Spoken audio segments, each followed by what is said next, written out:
വീടുകളിലേക്ക് പോയി പ്രജകളുടെ ക്ഷേമം അന്വേഷിക്കുന്ന ഒരു സമ്പ്രദായമാണ് ഓണേശ്വരന്മേൽ കൂടെ ഇത് ഉദ്ദേശിക്കുന്നത്. ഇവർ ഓണത്തിന് ഇവിടെ വരുമ്പോൾ പണ്ടേ കാരണവന്മാർ തറവാട്ടിൽ 89 മുതൽ താമസമില്ല. അപ്പം അതിനു മുമ്പേ കാരണവന്മാരായിരുന്നു ഈ ഓണേശ്വരന്മാരെ സ്വീകരിക്കാൻ.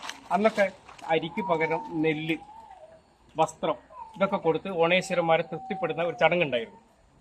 ഈ ഓണേശ്വരന്മാരെ സ്വീകരിക്കുന്ന ഒരു പ്രകാശേട്ടന് അനിയൻ പ്രദീപൻ മാഷ് അദ്ദേഹം തൊട്ടടുത്ത വീട്ടിലെ താമസക്കാരനാണ്.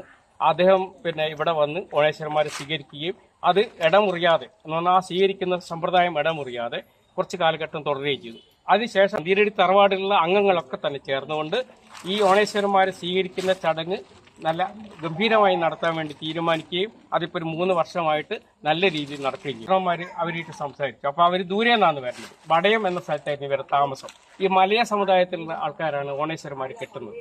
അപ്പോൾ ഇവർ 41 ദിവസത്തെ വ്രതം അനുഷ്ഠിച്ചിട്ടാണ് ഈ രൂപത്തെ അവർ സ്വീകരിക്കുന്നത്. ഈ രൂപത്തെ സ്വീകരിച്ചു കഴിഞ്ഞാൽ സംസാരിക്കാൻ പാടില്ല. അതുകൊണ്ട് ഓണപ്പട്ടൻ എന്ന പേര് വരാനുണ്ടായ സാഹചര്യം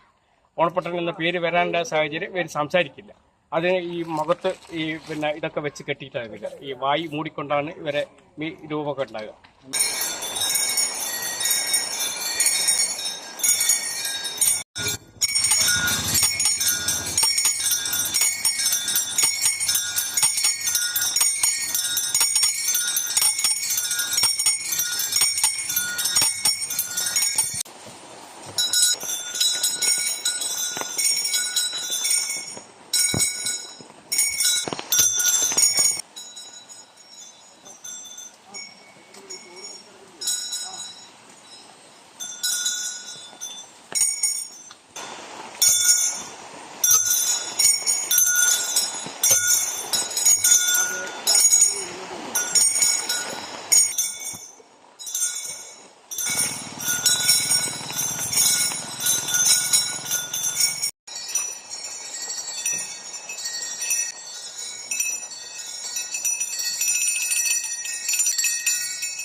ഫോൺ പറയാൻ വേണ്ടി രണ്ടും വാങ്ങി